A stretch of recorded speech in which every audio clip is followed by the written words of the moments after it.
Paano kung ang sikreto mong tinatago ang siyang gamitin laban sa'yo? Lumalala ang tensyon. Palihim na kumikilos si Gyeongmin at ang kanyang mga kakampi para tanggalin si Mirei. Pero may gumugulong na tanong, siya ba talaga si Mirei?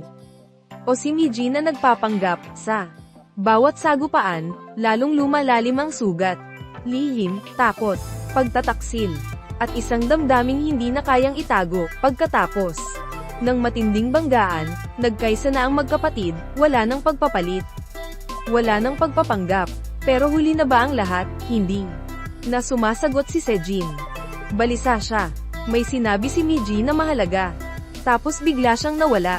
Samantala, galit at litong-lito, umalis si Miji at nauwi sa tahanan ni Hosu, kung saan tahimik ang paligid, pero may mumunting alab na unti-unting nabubuhay, at si Mirei, babalik sa kumpanya, pero haharapin ang nakaraan na pilit niyang nilimot. Pagtataksil, pangungulila, isang nakaraan na ayaw lamubay, lahat ay mabubunyag. Abangan ang susunod na episode, kung saan bawat lihim ay may kapalit. Huwag palampasin.